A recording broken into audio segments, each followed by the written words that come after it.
Number 670 सतगुरु गरीबदास महाराज की वाणी के ग्रंथ साहिब का प्रश्न नंबर 670। नाभ कमल में बैठिए रे झुमकरा, चल बंक नाल के घाट सुनो रे झुमकरा। अब शरीर के अंदर प्रवेश करके उसकी सूरत को अपनी शक्ति से सतगुरु महाराज कहते हैं कि नाभ कमल में बैठिए रे झुमकरा, चल बंक नाल के घाट सुनो राई झुमकरा।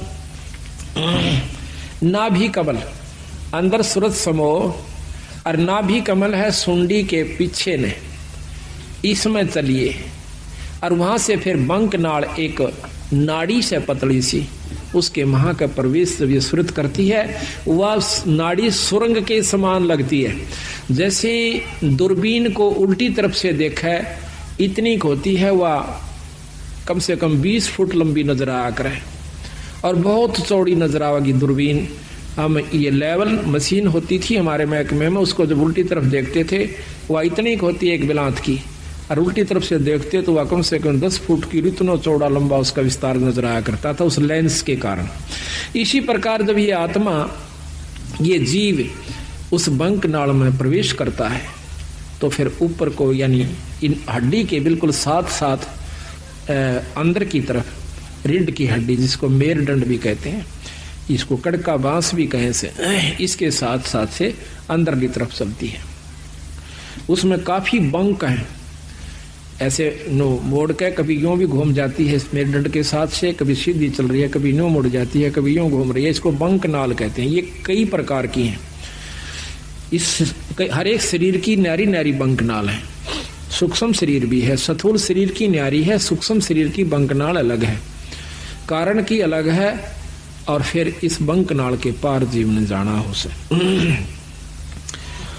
नाभि कमल में बैठिए रे झुमकरा, चल बंक नाल के घाट सुनो राई झुमकरा। इला पिंगला फेरिए रे झुमकरा, उतरो ओगट घाट सुनो राई झुमकरा। इला इला नाड़ी है बाई और पिंगला है दाई। इला पिंगला फेरिए एक प्राणायाम करना पड़ता है जिसमें पहले इला से सांस लीजिए, फिर पिंगला में छोड़ दीजिए, फिर उल्टा ही पिंगला से वापस लीजिए, वापस फिर इला से छोड़ दीजिए। एक प्राणायाम हो गया। इसको ज्यादा करने से वो सुषुम्ना का यानी तीसरी जो नाड़ी है जहां से जैसे ये सांस गया फिर दूसरा वापस है, इनके बीच में एक और सुराख से, यानी ये नाक दोनों तरफ से जैसे अपना यहाँ पर बंद है, ये आगे जाकर के थोड़ा सा अंदर में घुस जाता है। अंदर में घुस के इसके अंदर आर पार स्थान है, जैसे को पशु का नकेल गाल दे नाक फोड़ के और उसमें सुराख, ऐसे इसमें बीच में सुराख है एक बहुत बारीक, और उस सुराख में फिर एक और सुराख है जो ऊपर न चढ़ता है, वो सुषुम्ना द्वार है। तो वहां कहते हैं सुषुम्न स्वरत लगाइए राय झुमकरा, वो खोलो बजर कपाट सुनो राय झुमकरा। अंदर जो वस्तु है वो वहां से शुरू होगी, वो अंदर बजर कपाट से, और वो सतगुरु के नाम की कृपा से खुल सकते हैं। योगी लोग अपनी साधना से खोलते हैं, बहुत वर्ष बीत जाते हैं, और नाम की कृपा से सतगुरु की रजा से इस नाम का इतना प्रभाव होता है, अंतःकरण साफ होकर ये रोम रोम करनाने लग जाएगा। आत्मा समय समय पर रह रहकर ईश्वर को रोना शुरू कर देगी, तो समझो आपका सब कुछ खुल गया। सुषुम्ना भी खुल गई, ब्रह्मरंध्र भी खुला हुआ है। तो जब तक प्रेम जीव में नहीं आता तब तक मुक्ति का अधिकारी नहीं होता। जब सत्संग सुनकर उसकी आंखों में तब पानी नहीं पड़ रहा है या सुमरण करते हुए अंतःकरण में उसमें ठेस नहीं लग रही है तो भक्ति प्रवेश नहीं हो पाई है। कोशिश कीजिए और ज्यादा। नाम सुमरण आप कर रहे हो तो सुमरण अपने जगह जमा हो चुका है, आपका हो रहा है, लेकिन अभी कमजोरी फिर होगी। उसका एक और तरीका, फिर सेवा कीजिए।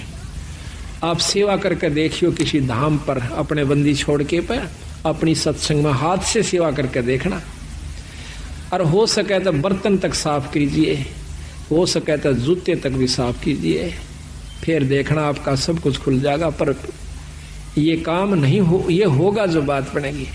हम एक बार दिल्ली गए हुए थे, अभी 5-6 महीने हुए, फोटोओं के सिलसिले में एक गुरुद्वारे में चले गए। हमने ये चंवर लेना था। उस गुरुद्वारे जब हम जाते हैं तो हमारे जूते निकलवाए कि जूते निकाल दो जी। जूते निकाल करके टोकन दे दिया और एक ने जूते लिए हाथ में। प्रथम तो उसने साफ किए, माथे से लगाए, फिर दूसरे को दे दिए कि वहां रख दिए, फिर उसने अपने रुमाल से जो लाया हुआ था साथ उससे साफ किए। रुमाल को भी मत्थे से लगा और हमारे जूतों को भी मत्थे से लगा करके, और एक खोखा सा बना हुआ था जूतों का अलग से, उसमें धर दिया। अब क्रिया तो वो कर रहे थे और शरीर में गुदगुदी मेरे हो रही थी कि बंदी छोड़े। ऐसा भाव जब हो जावे तो फिर बाकी कुछ नहीं रहता, और सही नाम मिल जावे तो इतना ये सब व्यवस्था बनाने के लिए इस सत्संग की आवश्यकता पड़ती है, ऐसे समागमों की आवश्यकता पड़ती है। अभी तक हमने क्या देखा है कि हम कभी सत्संग में जाते नहीं, जाते हैं तो सिर्फ एक मुश्किल से अपना फॉर्मेलिटी सी करके चले आते हैं। लाभ तो उसका भी है, ऐसा नहीं है, लेकिन वही बात आओ, जितना गुड़ गिरेगा उतना मीठा होगा। यही कारण से थोड़ा सा हिम्मत करो, क्योंकि सबसे बड़ा हमारा अभिमान अहंकार राक्षस है। जब हमने मत्था टेक दिया, जब हमने लंबी डंडौत ही कर दी, फिर कसर कौन सी राख ली? उसके बावजूद फिर अकड़ काहे की? जब सर्व सौंप दिया तो फिर अकड़ नहीं। इसको करके देखो कभी तो कितना आनंद आता है।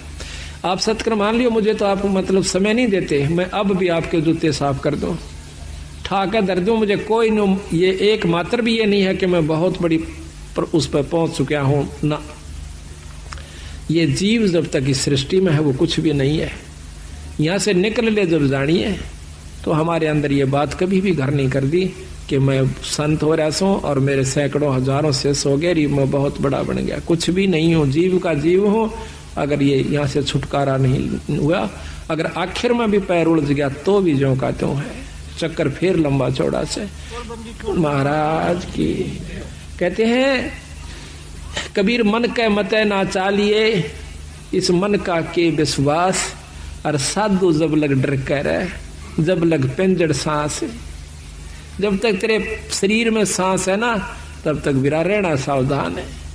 अरे बड़े बड़े बिगड़ गए, ऐसे ऐसे ऋषियों का प्रमाण मिलता है। पाराशर जैसे, श्रृंगी ऋषि जैसे, जो सारा दिन में एक बार वृक्ष की छाल का जीभ लगाया करती थी और उससे उनकी भोजन तृप्ति हो जाया करती थी। ऐसी साधना उन्होंने एक खेचरी मुद्रा से कर ली जाती है। अब कबीर गरीबदास जी ने में बताया कि देख भाइयों के रोला से एक खेचरी मुद्रा होती है, उसको जीभ अपनी उठाकर और वापस लगाई जाती है तालू के ऊपर। इसका अभ्यास कर लीजिए आप लगातार, आपके शरीर में एक अमृत श्रवण हो जाएगा, अमृत टपकना शुरू हो जाएगा।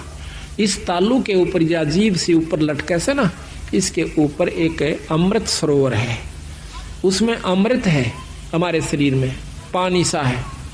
और जब इसको हम ऐसे जीभ को वापस मोड़ कर और उसको लगा लेते हैं तो वो अमृत हमारे शरीर में प्रवेश करना शुरू कर। उसमें एक सुराख सा बारीक सा, इतना बारीक है कि बाल हो से ना, बाल से भी कम है वो सुराख। और जब हम वापस जीभ मोड़ते हैं तो वो वहां से थोड़ा सा, उसके ऊपर एक पत्ता रखा हुआ है, बहुत मामूली सा, यानी सुराख वो होगा तो उसका ढक्कन कितना का होगा ये भी हिसाब ला लो। तो वो थोड़ा सा, उसका भी चौथा हिस्सा खिसकता है। उस बाढ़ से भी कमजोर स्थान पर दूरबीन भी मुश्किल से देख पाओ सुराख को, और फिर उसके ऊपर से वो थोड़ा सा खिसक जाता है। ऐसा करने से, ये अभ्यास से तो उसमें से वो थोड़ा सा अमृत आ जाता है तो भूख प्यास खत्म हो जाती है। तो वो सारा दिन में एक बार कहते हैं ऐसे जीभ लगाया करता था। तो उसको जीभ लगाया करता था तो एक राजा ने उसको, उसने सोचा कि तेरे को बहुत बड़ी उपलब्धि होगी है। वो अयोध्या के एक थोड़ी सी बनी होती है जो गांव से बाहर, शहर से बाहर थोड़ा सा जंगल होता है, उसमें बैठ गया आकर। अब देखा, एक ने देखा, दो ने देखा, चार ने देखा, गांव में शहर में सुरसराट मच गया कि एक महान संत आया हुआ है, सारा दिन समाधि में रहता है, एक बार जुबान लगावे से वृक्ष के और कुछ नहीं खाता। आसपास के दर्शन करने की खातिर टोड़ जान लग गए, औरतें भी, बहन भी, माई भी, बाई भी, सब दर्शन कर कहाँ पर वो आंख कौन खोला है, न्यों बैठा रहा। बहुत सुंदर शरीर, नौजवान। कहते हैं राजा दशरथ की लड़की शांता नाम था उसका। राजा दशरथ के शांता होने के बाद कोई पुत्र प्राप्ति नहीं हुई। कौशल्या से उत्पन्न हुई थी, बड़ी लड़की औरत से, कैकेयी से, कौशल्या से। तो उसके बाद कोई संतान नहीं हुई। तो कौशल्या जवान हो, शांता जवान होगी थी, वह भी देखने जाया करती थी ऋषि ने। तो उसने क्या किया, राजा की लड़की थी, और तो डरे थी, पर राजा की लड़की थी, उसने क्या किया, शहद लेगी साथ में। जहां पर भी उस ऋषि ने ऐसे जुबान लगाई, उसने देख लिया, वहां पर थोड़ा सा शहद लगा दिया पहले से। जब ऋषि ने अगले दिन उस पर जुबान लगाई, फिर शांत हुआ। अगले दिन फिर लगा दी, फिर शांत हुआ। तीसरे दिन उसने आंखें खोल ली, सामने शांता बैठी है। तो वो भोजन भी साथ बना के ले जाया करती कि जिस दिन आंख खोले महाराज को मैं भोजन कराऊंगी। भोजन करा दिया। कहने का तात्पर्य यह है कि आखिर में श्रृंगी ऋषि और शांता का विवाह हो जाता है। राजा दशरथ विवाह से मना करता है कि मैं ब्राह्मण के घर में क्षत्रिय को नहीं, क्षत्रिय की लड़की का शादी नहीं कर सकता। शांता उनके साथ चली जाती है, रामचंद्र जी की बहन। तो महाराज कहते हैं श्रृंगी ऋषि से वन में मोहे, यानी इस मन का कोई भरोसा नहीं। सतगुरु महाराज कहते हैं सावधान रहने में फायदा है। तो साधु जब तक लटका रहे, जब लग पिंजर श्वास, जब तक अपने आखिरी शरीर में भी को थोड़ा बहुत भी रह रहा है, तब तक बच के रहने में फायदा से। ना जानिए कब और के को मत पैदा कर दे, वह मन खुद का